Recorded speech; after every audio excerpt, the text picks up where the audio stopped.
মাকে নিয়ে আবারও বিএনপির ভারপ্রাপ্ত চেয়ারপারসন তারেক রহমানের পোস্ট, এবং সেই পোস্টে তিনি যা জানিয়েছেন তা তার মাকে নিয়ে পোস্ট শেয়ার করেছেন। এবং আজ সকালেও কিছুক্ষণ আগে তারেক রহমান আরও একটি পোস্ট শেয়ার করেছেন। সে পোস্টে তিনি যেমনটি লিখেছেন সেটি আপনাদের জ্ঞাতার্থে হুবহু তুলে ধরছি। তারেক রহমান লিখেছেন, বাংলাদেশের সাবেক প্রধানমন্ত্রী দেশনেত্রী বেগম খালেদা জিয়া গুরুতর অসুস্থ ও সংকটাপন্ন অবস্থায় হাসপাতালের নিবিড় পরিচর্যায় রয়েছেন। তার রোগ মুক্তির জন্য দলমত নির্বিশেষে দেশের সকল স্তরের নাগরিক আন্তরিকভাবে দোয়া অব্যাহত রেখেছেন। মাননীয় প্রধান উপদেষ্টা তার রোগ মুক্তির জন্য দোয়ার সাথে সাথে চিকিৎসার সর্বোচ্চ সহায়তার প্রতিশ্রুতি ব্যক্ত করেছেন।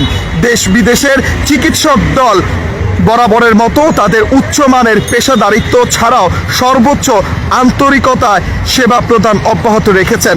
বন্ধু প্রতিম একাধিক রাষ্ট্রের পক্ষ থেকেও উন্নত চিকিৎসা সহ সম্ভাব্য সকল প্রকার সহযোগিতার আকাঙ্ক্ষা ব্যক্ত করা হয়েছে, এমনটি তারেক রহমান তার ফেসবুক পোস্টে লিখেছেন। তিনি আরও লিখেছেন, সর্বজন শ্রদ্ধেয়া বেগম খালেদা জিয়ার প্রতি সকলের আন্তরিক দোয়া ও ভালোবাসা প্রদর্শন করায় জিয়া পরিবারের পক্ষ থেকে সকলের প্রতি আন্তরিক ধন্যবাদ ও গভীর কৃতজ্ঞতা জ্ঞাপন করছি। একই সাথে জিয়া পরিবারের বেগম খালেদা জিয়ার আশু রোগ মুক্তির জন্য সকলের প্রতি দোয়া অব্যাহত রাখার ঐকান্তিক অনুরোধ জানাচ্ছি। তিনি আরও লিখেছেন, এমন সংকটকালে মায়ের স্নেহ স্পর্শ পাবার তীব্র আকাঙ্ক্ষা যে কোনো সন্তানের মতো আমারও রয়েছে, কিন্তু অন্য আর সকলের মতো এটা বাস্তবায়নের ক্ষেত্রে আমার একক সিদ্ধান্ত গ্রহণের সুযোগ অবধারিত ও একক নিয়ন্ত্রণাধীন নয়। স্পর্শকাতর এই বিষয়টি বিস্তারিত বর্ণনার অবকাশও সীমিত। রাজনৈতিক বাস্তবতার এই পরিস্থিতি প্রত্যাশিত পর্যায়ে উপনীত হওয়ার মাত্রই স্বদেশ প্রত্যাবর্তনে আমার সুদীর্ঘ উদ্বিগ্ন প্রতীক্ষার অবসান ঘটবে বলে আমাদের পরিবার আশাবাদী, এমনটি তারেক রহমান তার সামাজিক যোগাযোগ মাধ্যমে উল্লেখ করেছেন। তিনি দেশবাসীর কাছে তার মায়ের জন্য দোয়া প্রার্থনা করেছেন এবং দেশবাসী বেগম খালেদা জিয়ার জন্য যে অব্যাহতভাবে প্রার্থনা করছেন সেটি জারি রাখারও আহ্বান জানিয়েছেন ভারপ্রাপ্ত চেয়ারম্যান তারেক রহমান, এবং তিনি তার মায়ের কাছে আসার যে আকাঙ্ক্ষা সেটি ব্যক্ত করেছেন।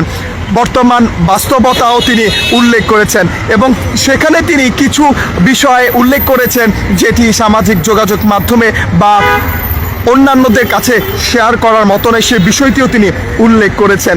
এবং দেশি বিদেশি চিকিৎসক দলের যে চেষ্টা, অব্যাহত চেষ্টা, সেটির প্রতিও তিনি প্রশংসা করেছেন এবং তাদের প্রতি কৃতজ্ঞতা জ্ঞাপন করেছেন। বর্তমান অন্তর্বর্তীকালীন সরকারের প্রতিও তিনি কৃতজ্ঞতা প্রকাশ করেছেন। এবং গতকাল রাতে 10টা নাগাদ বিএনপির ভারপ্রাপ্ত চেয়ারম্যান তারেক রহমান একটি পোস্টে তিনি তার মায়ের যে শারীরিক অবস্থা সেটি তুলে ধরেছেন এবং সেখানে তিনি উল্লেখ করেছেন সাবেক প্রধানমন্ত্রী বিএনপির চেয়ারপারসন বেগম খালেদা জিয়ার শারীরিক অবস্থা অবনতির কথাও তিনি সেখানে উল্লেখ করেছেন। এবং তার পরবর্তীতে আমরা দেখতে পাই বিএনপির উচ্চ পর্যায়ের নেতৃবৃন্দ এবার